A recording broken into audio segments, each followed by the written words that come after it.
Je suis Laurence Gellery, je suis restauratrice de baromètres.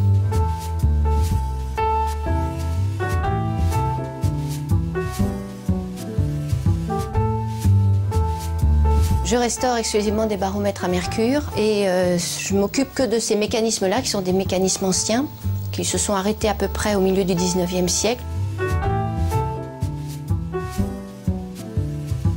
Tous les baromètres que je restaure sont pour la plupart évidemment à des clients qui se trouvent avec un objet ancien qui n'est pas sorti du grenier ou vraiment des familles depuis fort longtemps. Donc je restaure de A à Z. On a l'autre bois qui est en place, mais celui-ci est apparemment abîmé, donc il va falloir que je le recolle. L'intérieur du thermomètre, en revanche, là, apparemment, celui-ci sera à changer parce qu'il ne marche plus. Donc là, j'en mettrai un neuf. Moi, ce qui m'excite le plus, je pourrais dire, c'est ceux qui sortent directement des partages, des successions, qui n'ont pas sorti du grenier, qu'on avait relégué dans un coin parce que trop abîmé. Pour moi, c'est ce qui est le plus excitant parce que j'ai des propositions à faire. Vous voyez, tout ça, c'est à refixer, tout bouge, quoi. Hein, donc là, il va falloir que je remette des parties de soutien. C'est de l'artisanat, on pourrait dire dans le plus beau sens du terme, puisque chaque chose est à adapter. Il n'y a rien de préfabriqué, si je puis dire. Il n'y a rien que je puisse faire d'avance. Il n'y a rien qu'on ne pourrait avoir préparé en disant ça va servir pour un autre. Non. C'est de l'artisanat parce qu'il faut s'adapter à chaque instant, à l'objet lui-même. Quand certaines pièces manquent, je ne peux pas reprendre des pièces à d'autres baromètres parce que ce serait donc léser un autre baromètre, je suis obligée d'en refaire.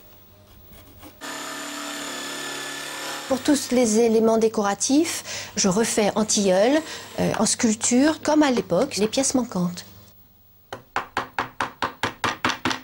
Les motifs que je resculpte sont des motifs floraux la plupart du temps. Ce sont des feuilles de laurier. Et pour les frontons, ça peut être des attributs musicaux, des attributs guerriers, des attributs de mariage avec des oiseaux, des carquois de flèches. Donc chaque époque a sa sculpture.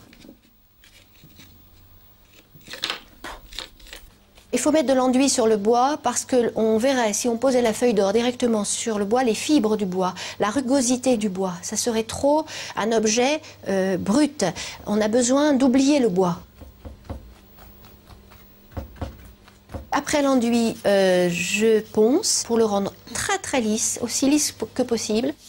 Mes doigts touchent comme un aveugle et c'est mes doigts qui transmettent plus que mes yeux s'il y a un trou, s'il y a une aspérité. Les feuilles d'or se présentent de 8 cm sur 8 cm, c'est toujours la même dimension depuis des décennies ou des centaines d'années.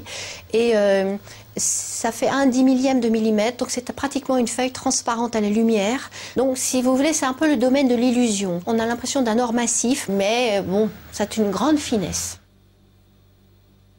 Je happe la feuille avec mes pinceaux et je dépose sur l'objet après avoir mouillé mon argile.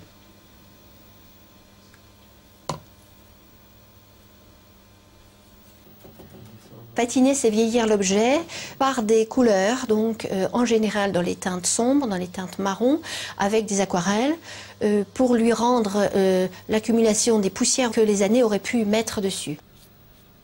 C'est très délicat parce qu'on n'a pas droit à l'erreur. L'or est collé donc avec de l'eau et ma patine également est de l'eau. Donc si je mets trop longtemps à chercher ma couleur, je détrempe l'or et tout s'en va.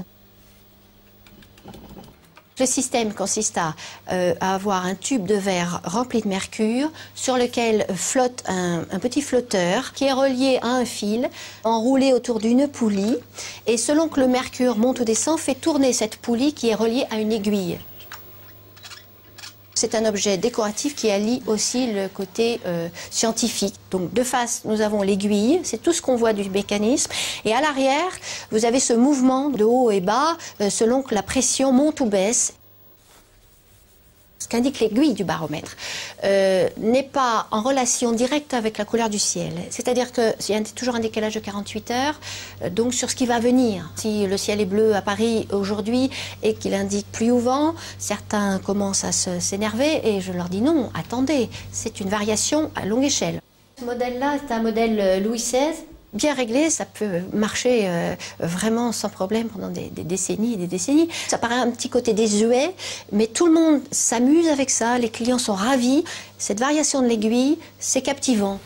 Là-haut, ce sont des baromètres 19e. On a des formes rectilignes, comme celui-ci qui est carré, et puis à côté, forme octogonale. C'est un objet pour moi qui s'apparente toujours à l'étonnement.